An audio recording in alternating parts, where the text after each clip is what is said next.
వసంతవల్లరికి స్వాగతం. వసంతవల్లరి వసంతవల్లరి వసంతవల్లరి వసంతకాలమరుదెంచెనహో వసంతకాలమరుదెంచెనహో వసంతలక్ష్మియే కథలనాలపించగా వసంతలక్ష్మియే కథలనాలపించగా వసంతకాలమరుదెంచెనహో వసంతకాలమరుదెంచెనహో వసంతవల్లరి వసంతవల్లరి వసంతవల్లరి. ఇవాంటి వసంతవల్లరిలో స్నేహితుడు కథ వింటారు. రచన శ్రీమతి చిట్టా సుధాలక్ష్మి. పరమేశం పొద్దున్నే 4 గంటలకే శ్రీధర్ ఇంటికి భార్య సుగుణతో సహా బయలుదేరాడు. తెల్లవారుజామున 2 గంటలకి మాధవుడు ఫోన్ చేసి చెప్తే కానీ విషయం తెలియలేదు. ఎంతైనా చిరకాల స్నేహితుడు ఇలాంటి స్థితిలో ఉన్నాడంటే వెళ్లకుండా ఎలా ఉంటాడు? తమ మధ్య అంతులేని అగాధం ఉన్నా, కొన్నేళ్లుగా మాటలు కూడా లేకపోయినా, ఈ స్థితిలో ఉన్న అతనికి సాయంగా వెళ్ళడానికి అవన్నీ అడ్డుగోడలుగా అనిపించలేదు పరమేశానికి. అక్కడికి సుగుణ అంటూనే ఉంది, మనం వెళ్దాం అన్నయ్య గారికి నచ్చుతుందో లేదోనండి, ఒక్కసారి ఫోన్ చేసి మాట్లాడి ఆ తర్వాత వెళ్దాము అని. కానీ పరమేశానికి అదంతా అనవసరం అనిపించింది. స్నేహితుడికి అంత కష్టం వస్తే ఫోన్ చేసి రానా వద్దా అని అడుగుతానా అర్థం లేకుండా అన్నాడు. సరే అని కారు తీసుకుని ఇద్దరూ బయలుదేరారు.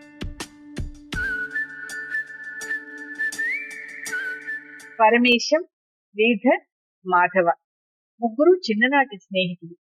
అందులో పరమేశం బాగా చదువుకుని ఎంబీఏ చేసి బిజినెస్ లో సెటిల్ అయ్యాడు. మాధవ డిగ్రీ పూర్తి చేసుకుని బ్యాంకు పరీక్షలు రాసి మంచి బ్యాంక్ ఉద్యోగం చేస్తున్నాడు. శ్రీధర్ ఏమైనా సరే డాక్టర్ కావాలనుకున్నాడు. వాళ్ళ ఇంట్లో పరిస్థితులు బాగోక కొంత, సైన్స్ లో నెగ్గుకు రాలేక కొంత, మొత్తానికి మెడిసిన్ లో సీట్ సంపాదించలేకపోయాడు. శ్రీధర్ మొదటి నుంచి కొంచెం అహంకారి, తన మాటే చెల్లాలి, తను చెప్పిందే వేదం అనే రకం. తానే అందరికంటే తెలివిగలవాడని, తానే గొప్ప అందగాడని అనుకునేవాడు. అలాంటి వాడు తాను అనుకున్నది సాధించలేకపోయేసరికి తట్టుకోలేకపోయాడు.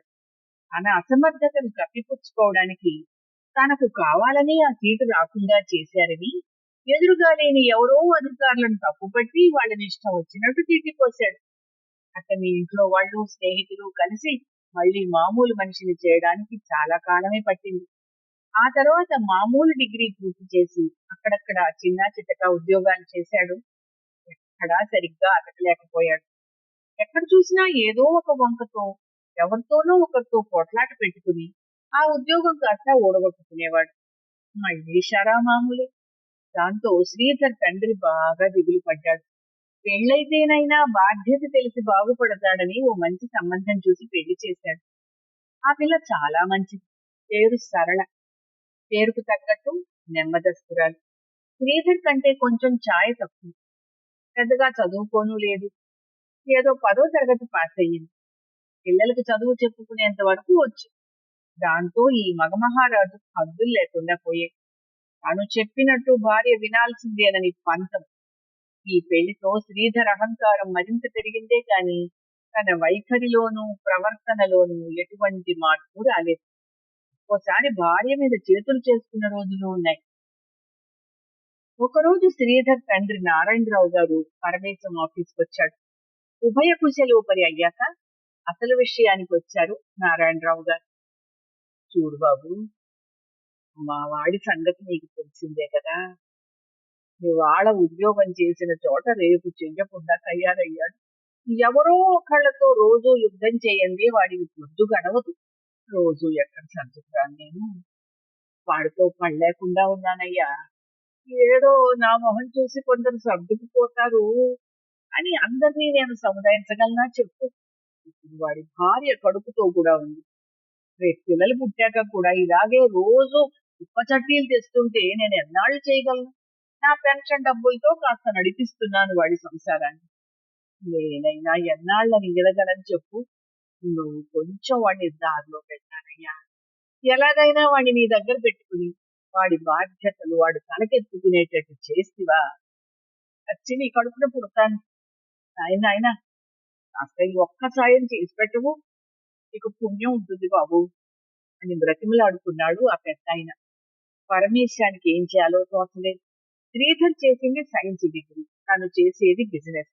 తను ఏ రకంగా సాయం చేయగలడు, ఏ ఉద్యోగం ఇవ్వగలడు? అయినా సరే ఆలోచించి ఏదో ఒకటి చేస్తాను లేండి అని చెప్పి ఆయనకి మాటిచ్చి అప్పటికి పంపించేశాడు పరమేశ్వర్. మాధవ బ్యాంక్ లో పనిచేస్తూ ఉండడం వల్ల, పైగా తన బిజినెస్ కి కావలసిన లోన్లు వగైరాల్లో తనకు సాయం చేస్తూ ఉండడం వల్ల మాధవ పరమేశం తరచూ కలుస్తూ ఉంటారు. ఆ రోజు సాయంత్రం పరమేశం మాధవను కలిసి విషయం చెప్పాడు. అప్పుడు మాధవ, రే వాణ్ణి మాత్రం దగ్గర పెట్టుకోకురా, వాడు తన తప్ప ఇంకెవరు బాగున్నా ఓర్చలేడు. మనిద్దరం తరచూ కలుస్తూ ఉంటాం కదా, ఎన్నిసార్లు పిలిచినా వాడు ఒక్కసారైనా వచ్చాడు. వాడికి నువ్వు బిజినెస్ లో బాగా పైకి వచ్చావని ఒకటే కంటగింపు. వాణ్ణి కనుక చేరదీశావో నిన్ను నిలువునా ముంచేస్తాడు. చెప్తున్నా విను. వాడికి ఎంత దూరంగా ఉంటే అంత మేలు. ఏదో చిన్ననాటి స్నేహితుడు కాబట్టి హలో అంటే హలో అను, లేదా అది పరక సాయం చెయ్యి. అంతేగాని వాడిని దగ్గర పెట్టుకుంటే నాగుపామును జేబులో పెట్టుకు తిరిగినట్టే. జాగ్రత్త, నీ ఇష్టం అని చెప్పాడు. పరమేశానికి ఎటు పాలుపోవట్లేదు. సాయంత్రం ఇంటికి వచ్చి భార్య సుగుణతో విషయం చెప్పాడు. ఆమె కూడా, పోన్లేండి ఏదో చిన్న ఉద్యోగం ఇప్పించండి, ఓ సంసారాన్ని నిలబెట్టిన వారు అవుతారు అంది. ఇక చేసేది లేక తన దగ్గర పర్సనల్ సెక్రటరీ కింద ఉద్యోగం ఇచ్చాడు శ్రీధర్. కానీ దగ్గరకు వచ్చాక కానీ తెలియలేదు తను ఎంత తప్పు చేశాడో. పరమేశం దంపతులు శ్రీధర్ ఇల్లు చేరేసరికి దాదాపు 10 గంటలైంది. పరమేశాన్ని చూస్తూనే శ్రీధర్ బోరుమని ఏడ్చేశాడు. హాల్లో సరళ పార్థివ దేహాన్ని ఉంచారు. శ్రీధర్ పెద్ద కొడుకు, చిన్న కొడుకు, కోడళ్ళు, కూతురు, అల్లుడు, ఇంకా మనవళ్ళు, మనవరాళ్ళు, అతని చెల్లెలు, బావగారు అంతా వచ్చేశారు. మాధవ, అతని భార్య శాంత కూడా అక్కడే ఉన్నారు. సరళ రాత్రి గుండెపోటుతో మరణించిందట. శాంతం హాస్పిటల్ కి తీసుకెళ్లే టైం కూడా లేకపోయిందట. శ్రీధర్ కన్నీరు మున్నీరైపోయాడు. పరమేశం శ్రీధర్ ని గుండెకు హత్తుకుని సమాధానపరుస్తున్నాడు. ఆ దృశ్యం చూస్తుంటే అసలు వీళ్ళు విడిపోయిన స్నేహితులేనా అనిపిస్తుంది. సాయంత్రానికల్లా అన్ని పనులు అయిపోయాయి. దగ్గరుండి పరమేశం, మాధవ శ్రీధర్ పిల్లలకి సాయంగా ఉంటూ అన్ని పనులు పూర్తి చేశారు. తర్వాత మళ్లీ 10వ రోజుకి రావచ్చులే అని బయలుదేరారు. ఇద్దరు స్నేహితులకి శ్రీధరం కబుర్లే. శ్రీధర్ ఎంతసేపు అదేదో తన ఆఫీసే అన్నట్టు ప్రవర్తించేవాడు. తన కింద పనిచేసే వాళ్ల మీద దాష్టీకం చేసేవాడు. చీటికి మాటికి కింద ఉద్యోగుల్ని ఇబ్బంది పెట్టి పైశాచికానందం పొందేవాడు. వాళ్ళు ఎండీ గారి స్నేహితుడు కదా, ఏమంటే ఏం గొడవో అని ప్రతి దానికి సర్దుకుపోయేవారు. కానీ పరమేశం అది గమనించకపోలేదు. శ్రీధర్ ఆఫీస్ స్టాఫ్ తో నడుచుకునే తీరు, బయట క్లయింట్స్ దగ్గర నడుచుకునే తీరు అన్నీ కూడా ఇబ్బంది పెట్టేవే పరమేశానికి. అప్పుడప్పుడు తన కంపెనీలో డీల్స్ కావాల్సిన వాళ్ళు శ్రీధర్ ద్వారా రికమెండ్ చేయించుకోవాలని అతనికి చెల్లింపులు సమర్పించుకుంటున్నట్టు కూడా తెలిసింది. అయినా శ్రీధర్ తండ్రి గారి ముఖం చూసి, అతని భార్యా పిల్లల ముఖాలు చూసి అట్టి పట్టునట్టు ఉండిపోసాగాడు పరమేశ్వర్. అతన్ని ఉద్యోగంలోంచి తీసేస్తే ముందుగా ఇబ్బంది పడేది అతని సంసారమే. మెల్లిగా చెప్పడానికి ప్రయత్నం చేశాడు. చిన్న ఉద్యోగులతో ఎలా నడుచుకోవాలో, బయట వాళ్లతో ఎలా నడుచుకోవాలో, లౌక్యంగా ఉంటూ పనులు ఎలా సాధించుకురావాలో, నిజాయితీగా ఉంటూ అవతల వాళ్లను ఎలా గెలుచుకురావాలో ఎన్నో మాటలు నచ్చ చెప్పి చూశాడు. ఏదైనా చెవిని పడితేనా? ఏదో తను చేసేది మహాప్రధానమంత్రి పదవన్నట్టు ఫీల్ అయ్యేవాడు శ్రీధర్. ఆ అహంకారం, ఆ దర్పం ఎక్కడా తగ్గే గుణం లేక తాను చెప్పిందే వేదం అన్నట్టు ప్రవర్తించేవాడు. అతని ఆ విపరీత ప్రవర్తనకు హద్దు పద్దు లేకుండా పోయాయి. పైగా నీలా పైకొకలా లోపలొకలా వేషాలు వేయడం నాకు రాదురా అనేవాడు. ఏం చెప్పినా అతను మారే ఘటన కాదని తెలిసి ఊరుకున్నాడు పరమేశం. ఒకరోజు ఆఫీస్ లో పనిచేసే స్టెనో వాళ్ళ అమ్మగారికి బాగలేదని ఫోన్ వచ్చిందని ఇంటికి వెళ్లాలని, శ్రీధర్ గారి దగ్గర పర్మిషన్ ఎలా తీసుకోవాలో తెలియక ఏమంటాడో ఏమో అన్న భయంగా ఉందని బాధపడుతూ ఉంటే ఆవిడ పక్కనే పనిచేసే సహోద్యోగి నేరుగా పరమేశం గారిని వెళ్లి అడగమని చెప్పాడు. దాంతో ఆవిడొచ్చి పరమేశాన్ని అడిగింది. అతను పర్మిషన్ ఇస్తే ఇంటికి వెళ్ళింది కూడా. ఇది తెలిసిన శ్రీధర్కి అహం దెబ్బతింది. తనను కాదని అలా డైరెక్ట్ గా వెళ్లి పరమేశాన్ని పర్మిషన్ అడిగి సెలవు తీసుకుందని కోపం కూడా వచ్చింది. మర్నాడు ఆవిడ్ని పిలిచి చెడామడా వాయించాడు. ఆవిడికి ఏడుపు ఒక్కటే తక్కువ. నోట్లో చీర చెంగు పుట్టుకుని కళ్ళనీళ్లతో సీటు దగ్గరకు వచ్చి ఏడుస్తూ కూర్చుంది. ఇది చూసి అందరికీ చాలా కోపం వచ్చింది. వెంటనే అందరూ కలిసి వెళ్లి పరమేశానికి కంప్లైంట్ ఇచ్చారు. పరమేశం, నేను చూసుకుంటాను, ఇక నుంచి ఇలాంటివి జరగవు అని హామీ ఇచ్చాడు వాళ్ళకి. కానీ వాళ్ళు, ఇది మొదటిసారి కాదు సార్, ఆయన ఆగడాలన్నీ మీకు, ఆయన ఇలాగే కొనసాగితే మాకు ఇక్కడ పనిచేయడం కష్టం. ఏదో మీ ముఖం చూసి ఇన్నాళ్ళు ఓపిక పట్టాం, ఇవాళ అటో ఇటో తేలిపోవలసిందే సార్, మా వల్ల కాదు అన్నారు ముఖ్య కంఠంతో. ఇక తప్పక వెంటనే శ్రీధర్ని తన క్యాబిన్ కి పిలిచి అందరి ముందు కేకలేశాడు పరమేశ్వర్. ఏమిటిది శ్రీధర్, ఇన్నాళ్లుగా పనిచేస్తున్నావు, ఇలాగే నా స్టాఫ్ తో నడుచుకోవడం? ఎన్నిసార్లు చెప్పాను నీకు, ఇకనైనా మారకపోతే కష్టం. చెప్తున్నాను విను, ఇంకా ఇలాంటి కంప్లైంట్స్ మళ్ళీ వచ్చాయంటే స్ట్రాంగ్ యాక్షన్ తీసుకోవాల్సి ఉంటుంది, జాగ్రత్త అని వార్నింగ్ ఇచ్చాడు. శ్రీధర్ అందరినీ ఒక చూపు చూసి ఏమీ మాట్లాడకుండా తల ఊపి వెళ్లిపోయాడు. ఆ మర్నాటి నుంచి శ్రీధర్ తీరు పూర్తిగా మారిపోయింది. ఎవరితోనూ ఎక్కువ మాట్లాడు, అనుంటే పని చేస్తాడు లేదా చెయ్యమని చెప్తాడు, లేదా ఏదో చదువుతూనో ఎవరితోనో ఫోన్ లో మాట్లాడుతూనో ఉంటాడు. ఆ సంవత్సరం తనకు రావలసిన, ఇంకా ఎప్పుడూ వస్తున్న కాంట్రాక్టులు తనకు రాకపోవడం పరమేశాన్ని కలవరపెట్టిసాగాయి. ఎందుకలా జరుగుతోందో అర్థం కావట్లేదు. రావాల్సిన బకాయిలు చెల్లు కావటం లేదు. ఇది వరకు అన్ని తానే స్వయంగా చూసేవాడు, అని ఈ మధ్య శ్రీధర్ చూస్తున్నాడు కదానని ఒకంత అశ్రద్ధ చేశాడు. ఈ మధ్య వచ్చిన ఒక కన్స్ట్రక్షన్ ప్రాజెక్ట్ కి వేసిన కొటేషన్ మాత్రం తాను దగ్గరుండి చూసుకోవాలి అని నిశ్చయించాడు. ఎవరిని నమ్మడానికి వీల్లేదు. ఇది చాలా విశిష్టమైన లాభసాటి ప్రాజెక్ట్. ఇది ఒక సువిశాలమైన 8 ఎకరాలలో అన్ని హంగులతోనూ సౌకర్యాలతోనూ కట్టబోయే అపార్ట్మెంట్ కాంప్లెక్స్ ప్రాజెక్ట్. తప్పకుండా తానే చేజిక్కించుకోవాలని ఎదురు చూస్తున్నాడు పరమేశ్వర్. ఇది గనక వస్తే, సక్సెస్ అయితే, ఇక తనకి తిరుగుండదు. ఈ ప్రాజెక్ట్ విషయంలో తనతో పాటు పోటీగా విశిష్టమైన పారిశ్రామికవేత్తలు చాలా మంది ఈ బరిలో ఉన్నారు. వారందరినీ మీరి ఈ ప్రాజెక్ట్ ని హస్తగతం చేసుకోవడం చాలా కష్టమైన పని. దానికోసం రాత్రింబవళ్లు పనిచేస్తున్నాడు. మొత్తానికి కొటేషన్ వేసి కావలసిన కాగితాలన్నీ సబ్మిట్ చేసి వచ్చి ఊపిరి పీల్చుకున్నాడు. ఇక ప్రాజెక్ట్ అనౌన్స్ చేసేదాకా వేచి ఉండడం తప్ప చేసేదేమీ లేదు. ఆ ప్రాజెక్ట్ కనుక వస్తే తను ఎంతో పెట్టుబడి పెట్టాల్సి ఉంటుంది. అందుకని లోన్ కి కూడా వెళ్లాల్సి ఉంటుంది. అందుకే ముందుగా మాధవతో మాట్లాడాడు. ఆ సాయంత్రం తను శ్రీధర్ తో పాటు రెస్టారెంట్ లో మాధవని కలుస్తానని అన్నాడు. అటు లోన్ గురించి మాట్లాడినట్టు ఉంటుంది, ఇటు స్నేహితులందరూ కలిసి జల్సాగా కాలం గడిపినట్టు ఉంటుంది అని. ముగ్గురు కలిసి భోంచేశారు. తర్వాత ప్రాజెక్ట్ గురించి మాట్లాడుతూ ఉండగా మధ్యలో శ్రీధర్ కి ఏదో ఫోన్ వస్తే మాట్లాడడానికి బయటికి వెళ్ళాడు.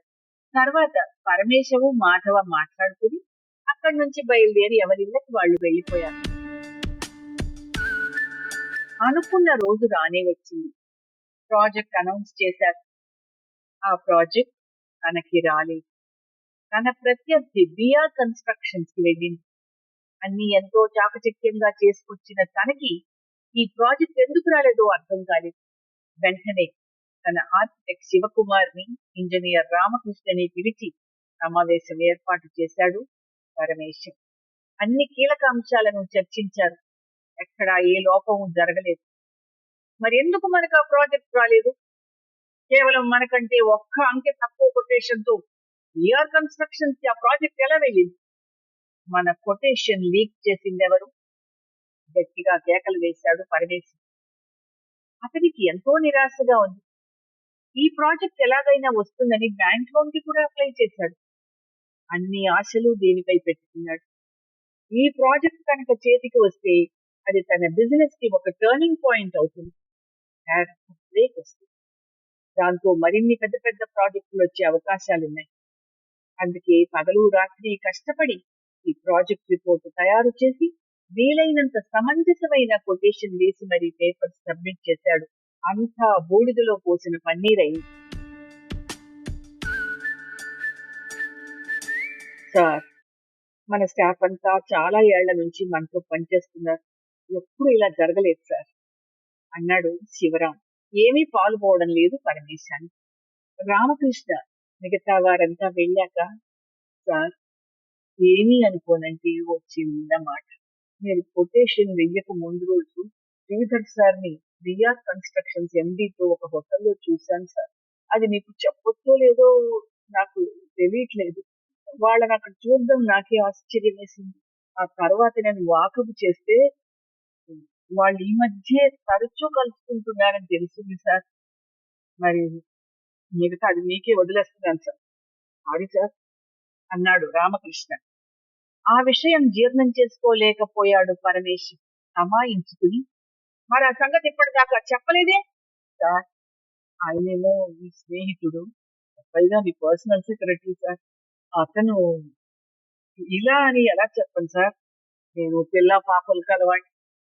నా ఉద్యోగం మీద నా సంసారం ఆధారపడి ఉంది సార్. ఇప్పటికీ నాకు ధైర్యం రాలేదు. కానీ మీరు బాధపడుతుంటే ఉండబట్టలేక చెప్పేశాను సార్. దయచేసి నా కడుపు కొట్టకండి సార్. సార్ అన్నాడు దండం పెట్టి.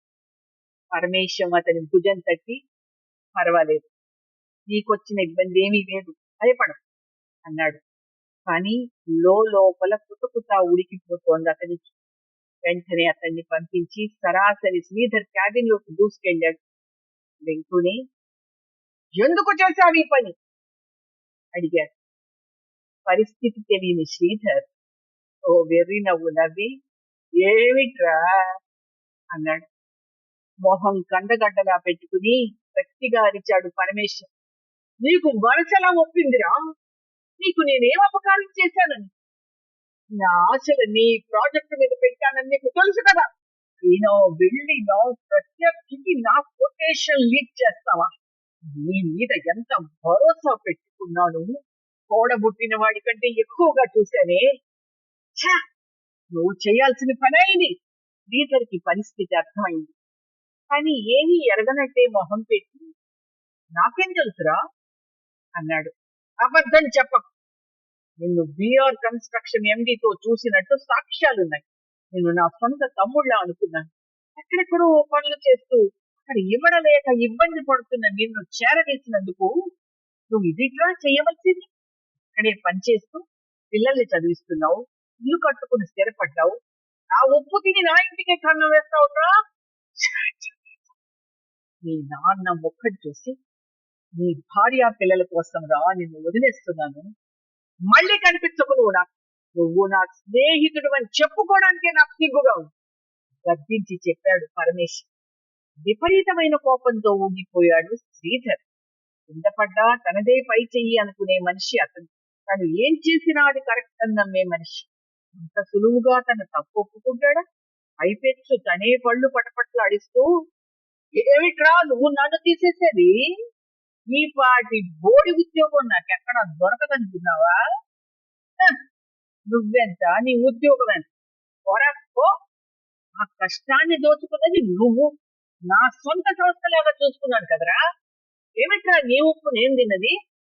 ఆ కష్టం నేను తిన్నాను అంతే. నీ మోచేతి కింద నీళ్లు తాగుతున్నావు అనుకుంటున్నావేమో. అలాంటి భ్రమలేం పెట్టుకో. ఇంకా నా కష్టాన్ని నువ్వే దోచుకు తిన్నావు. నా చేత కంచిగరుడ సేవ చేయించుకున్నది చాలక అందరి ముందర ఇంకోటి వెధవ పని వాళ్ళ కోసం నన్ను అవమానిస్తావా? అప్పుడే నీకు నాకు ఉన్న బంధం తెగిపోయింది. ఏమన్నా పడుంటాననుకున్నావా? నువ్వేం దేవుణ్ణి అనుకుంటున్నావా? లేక నన్ను ఉద్ధరిస్తున్నావు అనుకుంటున్నావా? నీకెలాగైనా పాఠం చెప్పాలని చూశాను. నీ స్థానం ఏమిటో నీకు చూపించాలి అనుకున్నాను. అవకాశం కోసం ఎదురు చూశా. నిన్ను దెబ్బ కొట్టడానికి మంచి ఛాన్స్ దొరికింది. నా తడాఖా చూపించా. ఏం చేసుకుంటావో చేసుకోపోరా. ఒక చేతనైంది నేను చేశా. నువ్వు నన్ను ఈ ఉద్యోగంలోంచి తీయడం తప్ప ఇంకేమీ పీకలేవు, తెలుసుకో అన్నాడు ఓ వెకిలి పైశాచికమైన నవ్వు నవ్వుతూ. అవాక్కయ్యాడు పరమేశ్వర్. ఎంత అక్కసు, ఎంత కసి పెంచుకున్నాడు, ఎంత విషం కక్కాడు. నమ్మకంగా తడిగుడ్డతో గొంతులు కోశాడు కదూ. వాణ్ణి చాటి లెంపకాయ కొట్టాలనిపించింది. కాని తన సంస్కారం అడ్డు తగిలి ఊరుకున్నాడు. తన క్యాబిన్ కి వచ్చి మాధవకి ఫోన్ చేసి విషయమంతా వివరించాడు. మాధవ వెంటనే, ఒరేయ్, నేను ఇప్పుడే బయలుదేరి వస్తున్నా అని ఫోన్ పెట్టేశాడు. పరమేశం, మా తాత ఓ కథ చెప్పేవాడురా. ఓ కాపు పొలం నుంచి వస్తుంటే దారిలో ఓ పాము చుట్టుకుని వణికిపోతూ కనిపించిందట. వాడికి దాని మీద జాలేసి ఇంటికి తెచ్చి కొద్దిగా చితుకులు రాజేసి వేడి పుట్టించి దాని బాధ తీర్చాడట. ఆ తర్వాత దానికి ఆకలేసి ఉంటుందని పాలు తెచ్చిపోశాడట. అది తాగింది పాము. తర్వాత దాన్ని ఒక మేదరి బుట్టలో పెట్టి పొలంలో వదిలేద్దాం మర్నాడు అనుకున్నాడట. అయితే ఆ రాత్రి ఒక ఎలుక ఆ బుట్టలో ఏముందో చూద్దామని దానికి కన్నం పెట్టి లోపల దూరింది. కన్నం పెట్టిన ఆ ఎలుకని ఆ పాము మింగేసి ఆ రంధ్రంలోంచే అది బయటపడింది. పోతూ పోతూ ఆ కాపువాణ్ణి కాటేసి మరిపోయిందిట్రా. దీనివల్ల మనం ఏం నేర్చుకోవాలి? దుష్టులకు దూరంగా ఉండమని మన పెద్దలే చెప్పారా. వాడి గురించి నీకు నేను ముందే చెప్పాను, అవునా కాదా? నువ్వే వినలే. ఎప్పటికప్పుడు నిన్ను హెచ్చరిస్తూనే ఉన్నా. ఆ ఏముంది, స్నేహితుడే కదా అని నెత్తిన పెట్టుకున్నావు. ఇప్పుడేమో ఇలా బాధపడుతున్నావు అన్నాడు మాధవ్. మనతో పాటు పెరిగిన వాడు కష్టపడుతున్నాడు అంటే మనం కాకపోతే ఎవరు సాయం చేస్తారు చెప్పు? అలా అని ఇలా తడిగుడ్డలతో గొంతుకలు వస్తారా ఎవరైనా? ఆ మాత్రం విశ్వాసం ఉండక్కర్లేదా? ఆక్రోశం వెళ్ళగక్కాడు పరమేశ్వర్. ఒరేయ్, వాడు ముందు నుంచే అదో రకం మనిషి. ఎప్పుడూ ఎవరితోనూ ఒకరితో పోట్లాడుతూనే ఉండేవాడు అన్న సంగతి నీకు తెలిసిందే కదా. మనతో మాత్రం ఎప్పుడు సౌమ్యంగా ఉన్నాడు గనక అపాత్రదానం చెయ్యొద్దురా అని నిన్ను ఎన్నిసార్లు హెచ్చరించాను, గుర్తు తెచ్చుకో అన్నాడు మాధవ్. స్నేహితులన్నాక ఏదో అనుకోవడాలు, అలగడాలు, మళ్ళీ కలవడాలు మామూలే కదరా. దాన్ని పెద్ద విషయంగా నేను ఎప్పుడూ అనుకోలేదు. కానీ వీడిలా నా మీద కక్ష పెట్టుకుని సాధిస్తాడనుకోలేదురా బాధగా అన్నాడు పరమేశ్వర్. ఇక అయిందేదో అయింది. వాడి బాణాన్ని వదిలేసి మళ్ళీ తన బిజినెస్ మీద ధ్యాస పెట్టుకోమని చెప్పి వెళ్ళిపోయాడు మాధవ. ఇదంతా జరిగి దాదాపు 7-8 ఏళ్లు గడిచాయి. ఆ తర్వాత శ్రీధర్ గురించి అప్పుడప్పుడు వినడమే కాని పెద్దగా పట్టించుకోలేదు. శ్రీధర్ పరమేశం విడిపోక మునిపే నారాయణరావు గారు ఆయన సతీమణి మరణించారు. తర్వాత శ్రీధర్ పిల్లల పెళ్లిళ్లు చేసినా పరమేశాన్ని పిలవలేదు. పరమేశం పిల్లల పెళ్లిళ్లకి శ్రీధర్ని పిలిచినా రాలేదు. ఆ తర్వాత ఇదిగో మళ్ళీ ఇన్నాళ్లకు. సుఖాల్లో పిలిచినప్పుడు వెళ్ళకపోయినా పర్వాలేదు కానీ కష్టకాలంలో పిలవకపోయినా వెళ్లి తీరాలన్నది పెద్దల మాట. అందువల్ల ఇప్పుడు పరమేశం శ్రీధర్ వద్దకి ఇలా రావాల్సి వచ్చింది.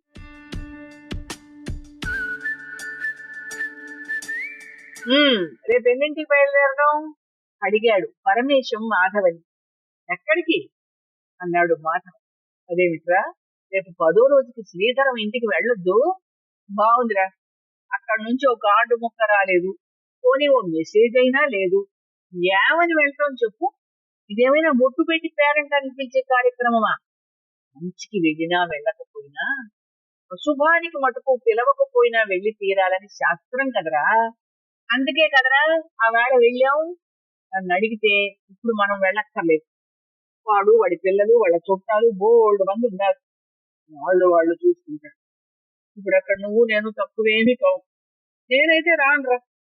మొన్నటికి మొన్న ఫోన్లే కదా అని పెడితే ఏమన్నా గుర్తించాడా వాడు మనల్ని? మన లెక్కే లేదు, ఓ మాట మంచి లేదు. పైగా మనం లేకుండా చూసి సుధాకరంతో, రేరా అంత చదువుకునే తర్వాత ఆ ఊళ్ళోని టీచర్ గా పనిచేస్తున్నాడే, వాడితో నిన్ను గురించి నన్ను గురించి నిలవలు పలవలు చూశాట. వాడే చెప్పాడు. వాడు ఉన్న పరిస్థితిని చూసి పోన్లే అని, అది సమయం సందర్భం కాదు అని ఊరుకున్నా. లేకపోతే అప్పుడే కడిగేద్దును అని. అసలు నేను నీకు మొదటి నుంచి చెప్తూనే ఉన్నాను కదరా, వాణ్ణి గనక పాపం అంటే 6 నెలల పాపం చుట్టుకుంటుంది అని. నువ్వు విన్నావు అన్నాడు మాధవ విసుగ్గా. ఒరే వదిలేరా, ఇంతకి ఇప్పుడు ఏమంటావు? నువ్వు వస్తావా రావా అంటే, నువ్వు వెడతావా? అవునరా వెడతాను. ఈ వయసులో, ఈ సందర్భంలో, ఈ పరిస్థితిలో వాణ్ణి చేయడం ఏమాత్రం సబబు కాదు అన్నాడు పరమేశం. నేను రానుగాక రాను. ఇదో ఇప్పుడే చెప్తున్నా, వాడు తప్పకుండా ఏదో ఒకటి పూస్తాడు. మళ్ళీ నువ్వు వచ్చి నా దగ్గర చెప్పుకొని బాధపడతావు. పావు దగ్గరికి పోయి కాటేసిందని బాధపడితే లాభం లేదు చెప్తున్నా. వార్నింగ్ లాంటిది ఇచ్చాడు మాధవ. పరమేశం ఏమీ అనకుండా వచ్చేశాడు. 2 రోజులు పోయాక మాధవికి ఫోన్ చేసి కలుద్దాము అన్నాడు పరమేశం. సాయంత్రం అనుకున్నట్టుగా స్నేహితులిద్దరూ కలిశారు. చెప్పు వాడేమన్నాడు? ఒక్క క్షణం పరమేశం ఏమీ మాట్లాడలేదు. నాకు తెలుసురా, ఇది ముందు ఊహించిందే. నువ్వేమో పొరుగింట చూపరా నా పెద్ద చెయ్యి అన్నట్టు వాడికి ఏదో సలహాలు ఇవ్వబోయి ఉంటావు. వాడు చడమడ వాయించేసి ఉంటాడు అంతేగా. లేదురా, నేనేమి తప్పుగా మాట్లాడి, వాడే నన్ను అపార్థం చేసుకున్నాడు అన్నాడు పరమేశం డీలా పడిన మొహం. వాడు నిన్ను అర్థం ఎప్పుడు చేసుకున్నాడు కనుక నాకు తెలుసు నువ్వు పొద్దున కలుద్దాము అన్నప్పుడే ఏదో అయ్యుంటుందని. అందుకే సుధాకరానికి ఫోన్ చేశాను. జరిగిందంతా వాడు నాకు పోసగుచ్చినట్టు చెప్పాడులే. అయినా వాడి జీవితం వాడిది, వాడి సంసారం, వాడి పిల్లలు, వాళ్ళ మధ్యలో సమస్యలు ఉంటే వాళ్ళు చూసుకుంటారు. నీకెందుకురా? ఇంతలో నిన్నేమైనా సలహా అడిగాడా వాడు? లేదురా, వాళ్ళ పిల్లలే మాట వరుసకు నాతో మాట్లాడి, నేను పెద్దవాణ్ణి కదా వాడికి నచ్చ చెప్తాను అని నన్ను మాట్లాడమన్నారు వాడితో. ఏ పెట్టారుగా పెద్దరికం అని వెళ్ళి వాడి చేత నాన్న మాటలు అనిపించుకున్నావా? వాళ్ళు తెలివి గల పిల్లలురా. నీ చేత వాళ్ళ మాట చెప్పించి నిన్ను చెడ్డవాణ్ణి చేసి వాళ్ళు తప్పించుకున్నారు. అయినా వాడు చూశాడు కనుకనా బాబాయ్ గారిని, పిన్నిని, వాళ్ళ పిల్లలు వాడిని చూడటానికి. ఒడ్డు చేలో వేస్తే దూడ గట్టున వేస్తుందిట్రా. ఒక్కడే కొడుకని ఎంత గారాబం చేశారు బాబాయ్ పిన్నిను. ఆఖరికి వాళ్ళ కూతురింట్లో కాలం వెళ్ళదీసుకుని అక్కడే ప్రాణాలు వదలాల్సి వచ్చింది. బాధ పెట్టాడు వాడు ఆ పెద్ద ప్రాణాల్ని. ఇప్పుడు మాత్రం వాడి పిల్లలు వచ్చి వాడి దగ్గర ఉండమంటే ఉద్యోగాలు చేసుకునేవాళ్ళు, కొత్త కోసం వేరే ఊళ్ళల్లో ఉండేవాళ్ళు ఇక్కడికి రా అంటే వస్తారా? వాళ్ళ ఆలోచనల్లో తప్పు లేదు. ఈ రోజుల్లో అది తప్పు కాదు. తలో ఇంట్లో కొన్నాళ్ల పాటు ఉండాలన్నారు. ఇది కూడా వాడు ఒంటరై ఇబ్బంది పడతాడని ఏం తప్పు కాదే అన్నాడు మాధవ. మరే అదే నేను చెప్పింది. ఎలాగో భార్య పోయింది, ఇప్పుడు కొత్త కాబట్టి ఇంకింత ఇబ్బంది పడతాడు, అందువల్ల పిల్లల ఇళ్లలో కొన్నాళ్ళు గడిపొస్తే మంచిది అని చెప్పానురా. తప్ప వాడు ఇక వింటూనే ఉగ్రమూర్తిలా లేచి నాపై అరవడం మొదలెట్టాడు. నా కుటుంబ విషయాల్లో కల్పించుకోవడానికి నువ్వెవరు అన్నాడు. నాకు అడ్డమైన సలహాలు ఇవ్వడానికి అసలు నీకేం హక్కు ఉంది, ఏమి సంబంధం ఉంది అన్నాడురా. నేను మొదటి నుంచి వాడిని కించపరిచేలా, అవమానపరిచేలా మాట్లాడతానని, నేను ఎన్నాళ్లుగానో వాడి ఇంటింటికి తిరిగి అడుక్కు తింటుంటే చూడాలని ఉబలాట పడుతున్నానని అన్నాడు. పిల్లల ఇంట్లో ఉంటే అడుక్కు తినడం అవుతుందిట్రా. నేను అలా వాడి అద్భుతని కాంక్షిస్తానా చెప్పు? వాడి మీరు కోరే కదరా చెప్పాను. అది కూడా వాళ్ళ పిల్లలు చెప్పమంటేనే కదరా నేను చెప్పింది. అది తప్ప ఆ మాటలు ఈ మాటలు అని ఆఖరికి నేను పిలవకుండా సిగ్గు లేకుండా గుదినమ్మాని వచ్చాను అన్నాడుగా. ఏం చెప్పమంటావు? కళ్ళనీళ్ల పర్యంతం అయ్యాడు పరమేశం. మాధవ పరమేశానికి దగ్గరగా వచ్చి భుజం మీద చెయ్యి వేసి, ఓన్లేరా వదిలే, ఇంకెప్పుడు వాడి ఊసెక్క. వాడేమైపోతే నీకెందుకు? వాడేం మన చుట్టం కాదు, సొంతం కాదు, జస్ట్ ఎ ఫ్రెండ్ అంతే. మనం అంతలోనే ఉంటే బాగుండేది. ఇహ వాడి జోలికి పోకం, ఈ పన్ను చూసుకో.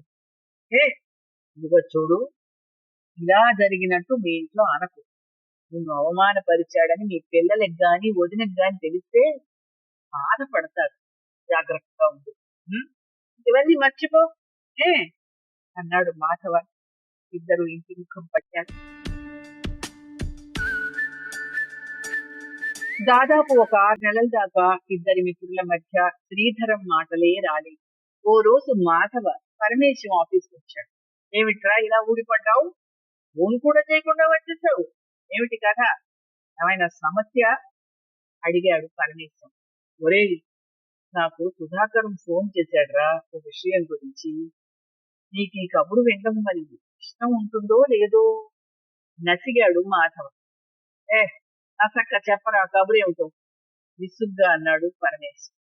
మన శ్రీధరు హాస్పిటల్లో ఉన్నట్టరా, మనల్ని చూడాలి అన్నట్ట. అయ్యో, ఏమైందిరా? ఏ హాస్పిటల్? వాటింత పట్టుకు చెప్పలేదేవిరా ఆందోళనగా అన్నాడు పరమేశం. ఇంట్లో బాగుండలేదుట, పిల్లలు అడ్మిట్ చేశారట, ట్రీట్మెంట్ నడుస్తోందని సుధాకర్ అని చెప్పాడు. ఇప్పుడు పర్వాలేదులే. సరే సరే పద, ముందు చూసొద్దాం, నేను వస్తున్నాను. నువ్వు వస్తావా? పదా. నువ్వే మాత్రము మారలేదు. ఈ మధ్యనే వాడి చేత అన్ని మాటలు అనిపించుకుని మళ్ళీ వెళ్ళి వాడిని చూసొస్తానంటానేమిట్రా? అదేమిట్రా, వాడు హాస్పిటల్లో అడ్మిట్ అయితే చూడ్డానికి వెళ్ళమా? అయినా వాడు మన చిన్ననాటి స్నేహితుడురా. అందరం పెద్దవాళ్ళం అవుతున్నాం. బతికినన్నాళ్ళు బతకవు. ఎన్నాళ్ళు ఇలా అహంకారంతో పట్టు సాగిస్తాను చెప్పు. మా అమ్మో మాట చెప్పేది, మన స్వభావం నీళ్లలాగా ఎందులో పోస్తే ఆ రంగులో మారేట్టుగా ఉండకూడదు అని. మనం మంచిగా ఉంటే ఎంతటి దుర్మార్గులైనా ఎప్పుడో ఒకప్పుడు మారి తీరుతారని, మన పట్ల మంచిగా ఉంటారని కూడా చెప్పేది. వాడు మారే ఉంటాడు, లేకపోతే మనల్ని చూడాలి అంటాడా? మారకపోయినా ఇబ్బంది లేదు, ఎందుకంటే మనము మారలేదుగా. అదీ కాక మనం సాయం చేసే స్థితిలోనూ తను మన సాయం పొందే స్థితిలోనూ ఉన్నాడంటే భగవంతుడు మన యందు ఉన్నాడని, వాడు వాడి కర్మ అనుభవించాడని అర్థమవుతోంది కదరా. అంతకంటే ఇంకేం కావాలి చెప్పు? మనిషి అన్న వాడికి క్షమాగుణం ఉండాలిరా కదా. టమాటో వాడిని చూసి ఎలా ఉన్నాడో, ఏం సాయం కావాలో ఏమిటో కదా చూసొద్దాం. అది పద అన్నాడు పరమేశ్వరు. మాధవ అతని సహనాన్ని, మానవత్వాన్ని ఎలా అభినందించాలో తెలియడం లేదు. అతన్ని ఆకాశం ఎత్తులో చూస్తున్నాడు. ఎంత స్నేహశీలి అతను. ఆ మాత్రం జ్ఞానం శ్రీధర్కి లేకపోయింది. అయినా ఎవరి నైజం వారిది. వారి వారి కర్మలకు ఫలితం వారే అనుభవించాలి. అందుకే పిల్లలందరూ వాడిని ఒంటరిని చేశారు. ఆ దుఃఖమే వాడిని కృంగదీసి అనారోగ్యానికి కారణమైంది.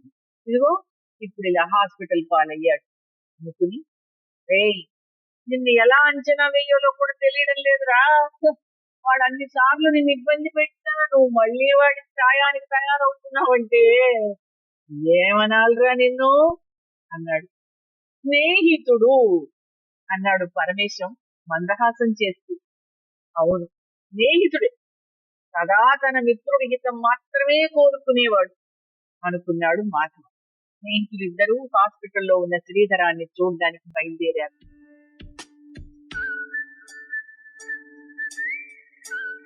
వసంతవల్లరిలో శ్రీమతి చిట్టా సుధాలక్ష్మి గారు రచించిన కథ స్నేహితుడు విన్నారు. వసంతవల్లరిలో ఇవాల్టి కార్యక్రమం మీకు నచ్చిందని ఆశిస్తున్నాను. అందుకే లైక్ చేసి మీ మిత్రులకు, బంధువులకు లింక్ను షేర్ చేసి మీ అమూల్యమైన అభిప్రాయాన్ని నాకు కామెంట్ బాక్స్లో తెలియచేయమని, వసంతవల్లరికి సబ్స్క్రైబ్ చేయమని విన్నవించుకుంటూ మీ వసంతలక్ష్మి అయ్యగారికి సెలవు మరి. Thank you.